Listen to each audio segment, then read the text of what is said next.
Bismillahirrahmanirrahim. Assalamualaikum warahmatullahi wabarakatuh. Alhamdulillah, segala puji bagi Allah Subhanahu wa Ta'ala, Tuhan semesta alam.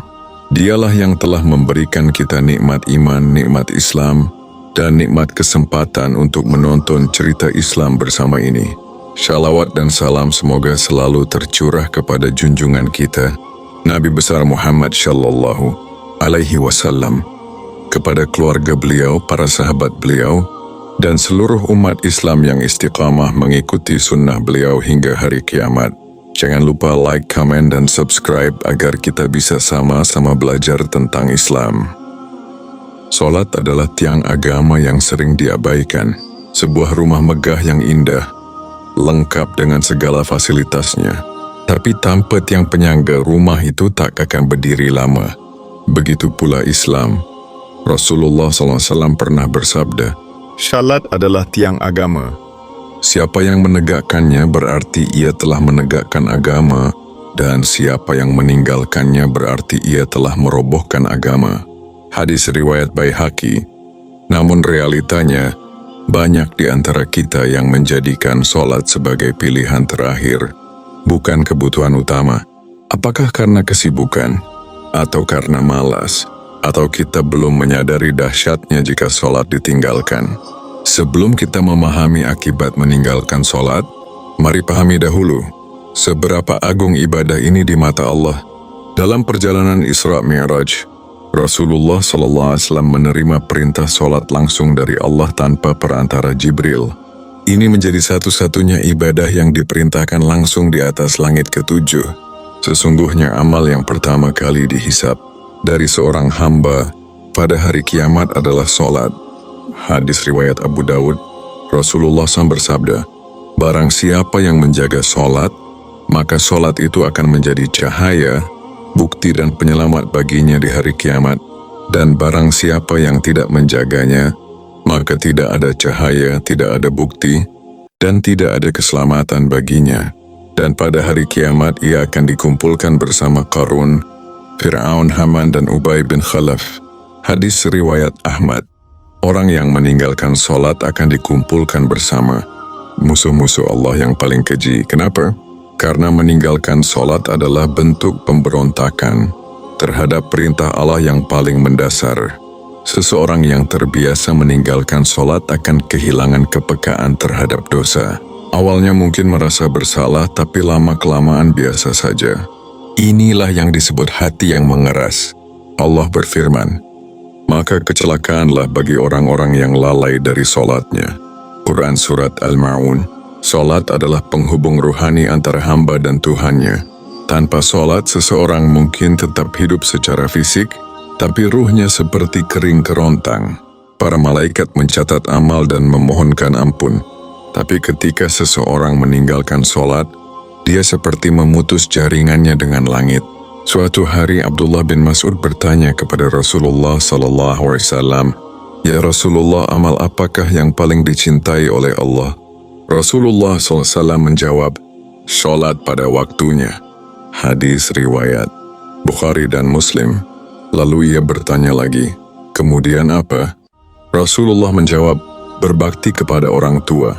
"Lalu apa lagi?" tanya Ibnu Mas'ud. "Jihad di jalan Allah," jawab beliau.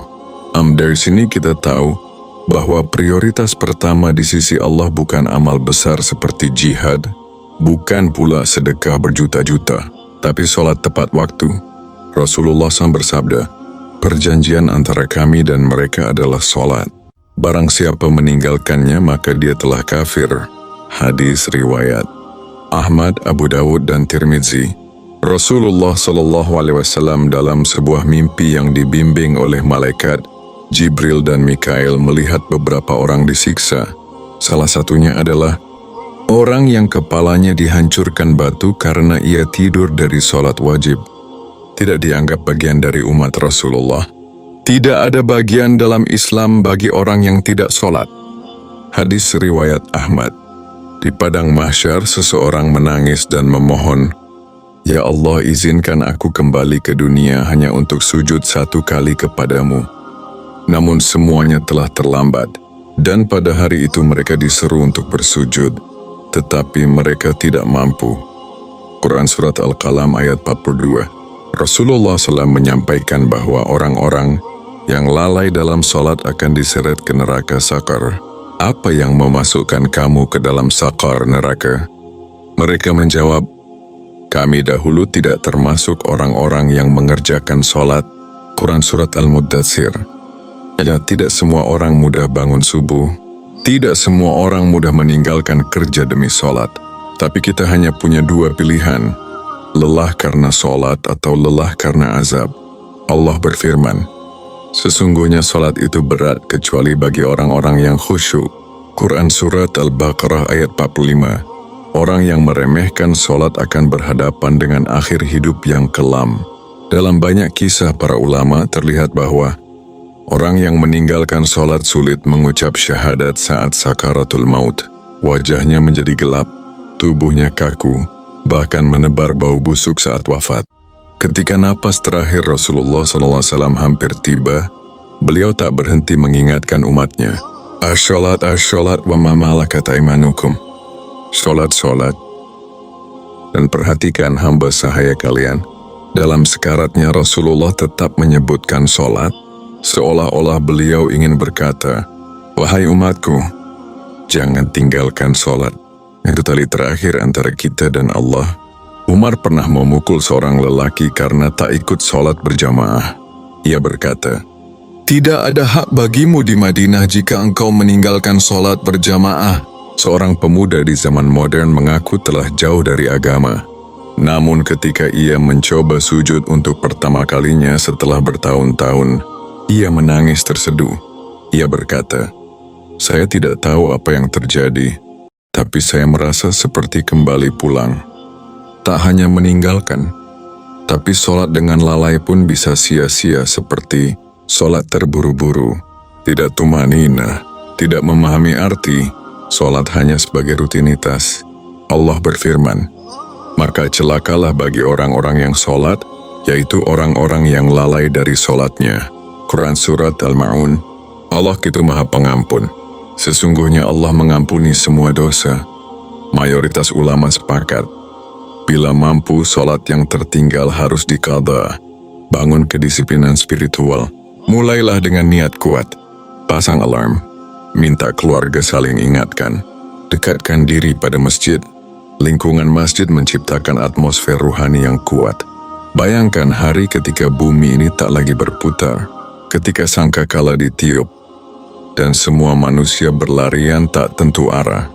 Di tengah kekacauan itu, hanya ada satu hal yang menyelamatkan, sujud yang kita lakukan dengan ikhlas. Rasulullah SAW bersabda, antara seorang hamba dengan kekafiran adalah meninggalkan sholat. Hadis riwayat Muslim. Maka jangan menunggu hari tua, jangan menunggu hidayah datang tiba-tiba, jangan menunggu mati untuk menyadari pentingnya sholat. Mulailah sekarang. Karena sholat bukan hanya tentang perintah, sholat adalah cinta, sholat adalah dialog, sholat adalah keselamatan,